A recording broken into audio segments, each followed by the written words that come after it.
আসসালামু আলাইকুম ভিউয়ার্স, আমি টেকটন ইউটিউব চ্যানেলে আপনাকে স্বাগতম। সম্পূর্ণ ভিডিওটি হচ্ছে আমি জুয়েল। তো আজকে আপনাদেরকে যে বিষয়টা দেখাবো এটা হচ্ছে আপনারা কিভাবে আপনার ব্ল্যাক স্ক্রিন সমস্যার সমাধান করবেন। তো আসলে এই ব্ল্যাক স্ক্রিন সমস্যাটা বিভিন্ন কারণে হয়ে থাকে, তার মধ্যে যে প্রধান কারণটা হচ্ছে আপনার সফটওয়্যার জনিত সমস্যা অথবা হার্ডওয়্যার জনিত সমস্যা। তো আপনার যদি সফটওয়্যার জনিত সমস্যা হয়ে থাকে তাহলে আশা করি আমার ভিডিওটা দেখার পর আপনার সলিউশন হবে, এবং আপনার যদি হার্ডওয়্যার জনিত সমস্যা হয়ে থাকে তাহলে অবশ্যই আপনাকে মেকানিক দেখাতে হবে। তো চলুন কথা না বলে এই মূল ভিডিওতে যাওয়া যাক। তো মূল ভিডিওতে যাওয়ার আগে একটি অনুরোধ, তারপর যদি আমার চ্যানেলে নতুন দর্শক হয়ে থাকেন তাহলে আশা করি আমার চ্যানেলটি সাবস্ক্রাইব করে পাশে থাকবেন এবং বেল আইকনটি অন রাখবেন। তাহলে চলুন ইন্ট্রোর পরে ফিরে আসা যাক।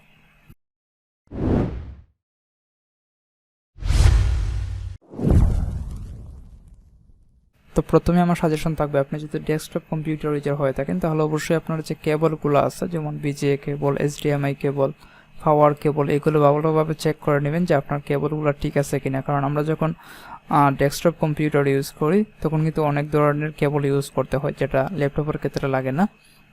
তো অবশ্যই আপনার কেবলগুলো চেক করে নেবেন। তারপর যদি আপনার কেবলগুলো ঠিক থাকার উপরে আপনার এই সমস্যাটা দেখায় তাহলে আমার এই যে সলিউশনগুলো দেখাবো এগুলো ট্রাই করবেন। তো প্রথমে আমি সলিউশনটা দেখবো, এটা হচ্ছে বায়োস রিসেট। তো আপনার বায়োস যদি কোনো সমস্যা হয়ে থাকে তাহলে দেখা যায় যে আপনার বায়োসটা ওপেন হচ্ছে কিন্তু আপনার স্ক্রিনে কোনো কিছু আসতেছে না। তো এটার সমস্যার সমাধানের জন্য আপনাকে বায়োস রিসেট দিতে হবে। তো বায়োস রিসেটটা কীভাবে দিবেন এখন আমি দেখিয়ে দিব। তাহলে চলুন দেখে নেওয়া যাক কীভাবে বায়োস রিসেট দিবেন। তো আসলে বায়োস রিসেটের ক্ষেত্রে দেখা যায় যে অনেক কম্পিউটার অনেক রকম অপশন থাকে। অপশন বলতে তো বায়োসের অপশনটা ওপেন হওয়ার জন্য বিভিন্ন কম্পিউটার বিভিন্ন কিবোর্ডের বাটন কাজ করে। তো এক্ষেত্রে আমার স্ক্রিনে দেওয়ার লিস্ট থেকে আপনি মিলিয়ে নেবেন যে আপনার কোন বাটনটা কাজ করবে আপনার বায়োস ওপেন হওয়ার জন্য। তো প্রথমে এখানে আমার কম্পিউটার ট্রাই করব আমার বায়োসটা ওপেন করার। তো আমার হচ্ছে গিগাবাইট মাদারবোর্ড। তো এটার বায়োস মেনু ওপেন হয় ডিলিট কির মাধ্যমে। তো ডিলিটের যে বাটনটা আছে এটাতে আমি ক্লিক করতে থাকবো। দেখেন আমার যে বায়োস মেনুটা আছে এটা ওপেন হয়ে গেছে। ওপেন হওয়ার পরে এখানে যে দেখতে পাচ্ছেন এটা হচ্ছে অ্যাডভান্স মোড। তো আমি এখানে নর্মাল মোডে যাব, ফেভারিট। তো এখানে দেখতে পাচ্ছেন নিচের দিকে আছে ইজি মোড। তো আমি যদি একটু দেখাই ভালো করে দেখেন, এটা হচ্ছে ইজি মোড। তো আমি এখানে ইজি মোডে যাব। ইজি মোডে যাওয়ার পর আমাকে বুঝতে হবে যে আসলে আমার যে বায়োস রিসেটের অপশন এটা কোথায় আছে। তো আমি যদি আমার স্ক্রিনের মধ্যে দেখাই তাহলে এদিকে দেখেন লোড অপটিমাইজ ডিপোর্ট, যেটা হচ্ছে আমার এখানে বায়োস রিসেটের অপশন। তো আমি এখানে ক্লিক করব লোড অপটিমাইজ ডিপোর্টস। তো এটার জন্য আপনি চাইলে এখানে ক্লিক করতে পারেন। যদি আপনার ক্লিকের অপশন না থাকে তাহলে এখানে আপনার শর্টকাট লিখে থাকবে যে আপনার কোনটার মধ্যে আপনার যে কিবোর্ড আছে কিবোর্ডের কোন বাটনের মধ্যে ক্লিক করবে এটার কাজ করবে। তো এখানে দেখতে পাচ্ছেন আমার এখানে লিখে আছে লোড অপটিমাইজ ডিফল্ট, এটা হচ্ছে F7। যদি আমি ক্লিক করি তাহলে আমার এটা কাজ করবে। যেহেতু আমার এখানে মাউসে কাজ করতেছে তাই আমি এখানে ক্লিক করব। ক্লিক করার পর এখানে দেখতে পাচ্ছেন load optimise default yes or no. তো এখানে আমি ইয়েস এর মধ্যে ক্লিক করব।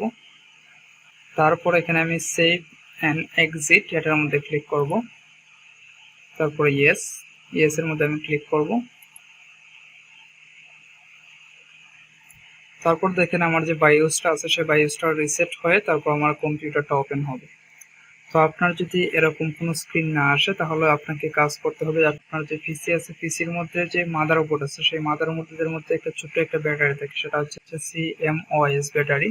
তো এই ব্যাটারিটা আপনি খুলে রাখবেন 15 থেকে 20 মিনিট, তাহলে আপনার যে মাদারবোর্ডের বায়োসটা আছে সেটা অটোমেটিকলি রিসেট হয়ে যাবে। তারপর যে সলিউশনগুলো আছে সেগুলো এখন কম্পিউটার স্ক্রিনে দেখানোর চেষ্টা করব। এখন আপনি যদি উইন্ডোজ 11 ইউজার হয়ে থাকেন তাহলে আপনার কিবোর্ডের কন্ট্রোল শিফট এবং ESC বাটন একসাথে প্রেস করবেন, অথবা আপনি যদি উইন্ডোজ 10 ইউজার হয়ে থাকেন তাহলে কন্ট্রোল অল্টার প্লাস ডিলিট এই তিনটা বাটন একসাথে চাপ দিয়ে ধরে রাখবেন। তারপর দেখবেন আপনার টাস্ক ম্যানেজারটা ওপেন হয় কিনা। তো এখানে আমি যেহেতু উইন্ডোজ 11 ইউজ করতেছি তো এখানে কন্ট্রোল শিফট ESC চাপ দিব। তো দেখতে পাচ্ছেন আমার টাস্ক ম্যানেজারটা ওপেন হয়েছে। তো টাস্ক ম্যানেজারটা ওপেন হওয়ার পর আপনাকে এখানে এই যে একটা আইকন আছে ঘড়ির মতো এই আইকনে যেতে হবে। তো আমি এখানে স্ক্রিনটা বড় করতেছি। তো এই যে স্টার্ট আপ অ্যাপস সেটার মধ্যে যাবেন। যাওয়ার পর এখান থেকে আপনার যত অপ্রয়োজনীয় সফটওয়্যার আছে এগুলাতে আপনি এখান থেকে ডিজেবল করে দিবেন। তো এখানে দেখতে পাচ্ছেন এটা অলরেডি আমার ডিজেবল করাই আছে। এখন যেগুলো এনাবল আছে এগুলো হচ্ছে আমার প্রয়োজনীয় যেগুলো আছে এগুলো আমি ডিজেবল করে দেব। তো আমি ডিজেবল করে দিলাম। স্টার্ট আপ অ্যাপস বলতে যখন আপনার কম্পিউটারটা বুট হয়, বুট হওয়ার পরে অটোমেটিকলি এই সফটওয়্যারগুলো স্টার্ট হয়। তো যদি আপনার এই সলিউশনটা কাজ না করে তাহলে এখন আমি থার্ড সলিউশন দেখাবো।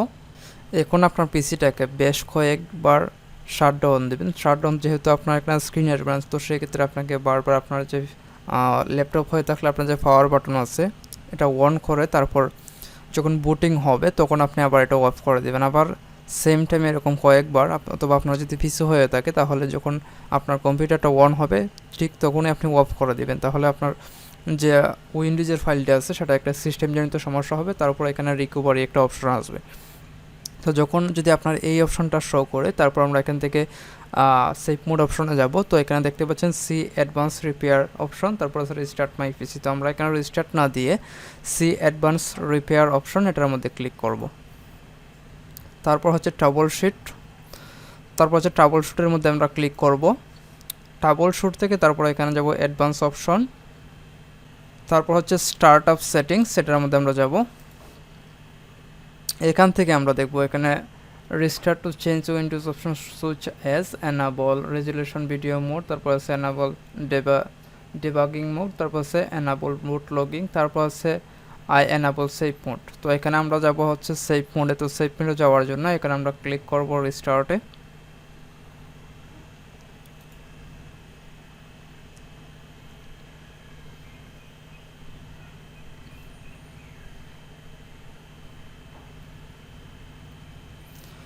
তারপর যে আমরা যে F1 F2 F3 বাটনগুলো আছে এগুলো ইউজ করে আমাদেরকে এখানে যে কোনো একটা সিলেক্ট করতে হবে। সিলেক্ট করার জন্য আমরা এখানে F4 যে বাটনটা আছে আপনার কিবোর্ডের সেটার মধ্যে ক্লিক করব সেভ মোডে যাওয়ার জন্য। তো এখানে F4 এর মধ্যে আমি ক্লিক করব। তো আসলে আমি নিজেও কিন্তু এই যে আপনার ব্ল্যাক স্ক্রিন সমস্যা, এই ব্ল্যাক স্ক্রিন সমস্যা অনেক দিন ভুগেছি, প্রায় 1 মাস পর্যন্ত আমার এই সমস্যা ছিল। আমি অনেক রিসার্চ করে কিন্তু কোনো সলিউশন খুঁজে পাচ্ছিলাম না, তারপর এই সলিউশনটাই কাজে আসছিল। তো আশা করি আপনার ক্ষেত্রে এটা কাজে আসবে, অবশ্যই ভিডিওটা ভালোভাবে দেখবেন। তো দেখতে পাচ্ছেন আমার পিসিটা মানে ভার্চুয়াল পিসিটা সেভ মোড থেকে স্টার্ট হচ্ছে। তো সেভ মোড থেকে ওপেন হওয়ার পর আপনার স্ক্রিনটা এরকম কালো থাকবে, তা দেখে কোনো ভয়ের কিছু নেই যে এটা যে সেভ মোড। তো সেভ মোডে এই অবস্থায় পাবেন। তো তারপর আপনাকে এখান থেকে ডিভাইস ম্যানেজার যেতে হবে, মানে যেখান থেকে ড্রাইভার আপডেট করা হয়। তো এখানে আমরা রাইট বাটন ক্লিক করব। রাইট বাটন ক্লিক করার পর এখান থেকে আমরা যাব ডিভাইস ম্যানেজার। তো ফাইনালি এখানে আমাদের ডিভাইস ম্যানেজার অপশনটা ওপেন হয়েছে। ওপেন হওয়ার পর এখানে দেখতে পাচ্ছেন বিভিন্ন ধরনের ড্রাইভারের অপশন আছে, তার মধ্যে থেকে আমরা এখানে ডিসপ্লে অ্যাডাপ্টার আছে এখানে যাব। এখানে যাওয়ার পর আপনার যে ডিসপ্লে ড্রাইভারটা আছে বা আপনার গ্রাফিক্স ড্রাইভার, এটার মধ্যে রাইট বাটন ক্লিক করবেন, তারপর আনইনস্টল করে দিবেন। এই যে আনইনস্টল ডিভাইস এটার মধ্যে ক্লিক করবেন, তারপর এস এর মধ্যে ক্লিক করবেন।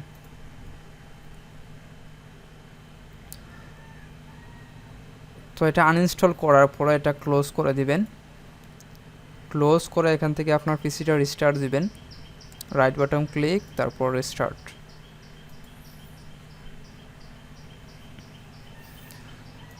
তো তার মাধ্যমে আশা করি আপনার যে প্রোগ্রাম জনিত ড্রাইভার জনিত যদি কোনো সমস্যা থাকে আপনার ডিসপ্লে ড্রাইভার জনিত, তাহলে সেই সমস্যাটা সমাধান হয়ে যাবে, কারণ আমারও কিন্তু এভাবেই সলিউশন হয়েছিল। তারপর আমরা যে সলিউশনটা দেখাবো এটা হচ্ছে রেজিস্ট্রি এডিটর থেকে আমরা ট্রাই করব সলিউশন করার। তারপর আপনার স্ক্রিনটা যদি কোনোভাবে আসে তারপর এখানে সার্চ করবেন রেজিস্ট্রি এডিটর।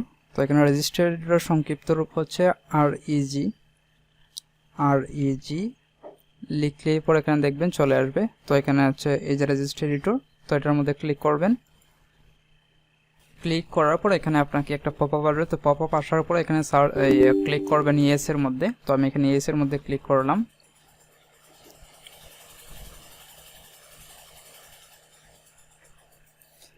তারপর এখান থেকে SKEY লোকাল মেশিন এটার মধ্যে এই যে এক্সপ্যান্ড করবেন বা ডবল ক্লিক করবেন। তারপর এখান থেকে যাবেন সফটওয়্যারে, তো সফটওয়্যারের উপর ডবল ক্লিক করবেন। তারপর হচ্ছে মাইক্রোসফট, তো এখান থেকে মাইক্রোসফটের মধ্যে আমরা ক্লিক করব। তারপর হচ্ছে উইন্ডোজ এনটি। তো এখান থেকে আমাদেরকে উইন্ডোজ এনটিতে যেতে হবে।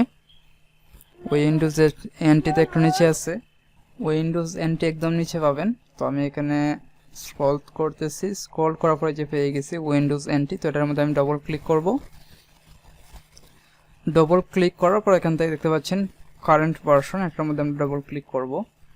তো এখান থেকে আমরা যাব উইন লগন অপশনে। তো এখানে উইন লগন অপশনটা ঠিক কোথায় আছে, একদম নিচের দিকে আশা করি পাবো। উইন লগন, এই যে আমরা পেয়ে গেছি উইন লগন। এটার মধ্যে ডবল ক্লিক করব। এখান থেকে ডবল ক্লিক করার পর এখানে আমরা দেখতে পাচ্ছি শেল নামে একটা অপশন আছে। তো এটার মধ্যে ডবল ক্লিক করব। ডবল ক্লিক করার পর এখানে দেখতে পাচ্ছেন explore.exe। তো এখান থেকে আমরা ডিলিট করে আবার এটা টাইপ করব। তো আমরা এখান থেকে চাইলে কপি করতে পারি, কন্ট্রোল এ তারপর সি। তো এটা কপি করে তারপর এখান থেকে ডিলিট করে তারপর আবার এখানে পেস্ট করব, তারপর ওকেতে ক্লিক করব। তাহলে আমার যে এক্সপ্লোর আছে, ফাইল এক্সপ্লোর আছে, সেটা রিস্টার্ট হয়ে যাবে। তো আমি এটা এখান থেকে ক্লোজ করে দেব। তো এগুলো আমরা এখন ক্লোজ করে নেব।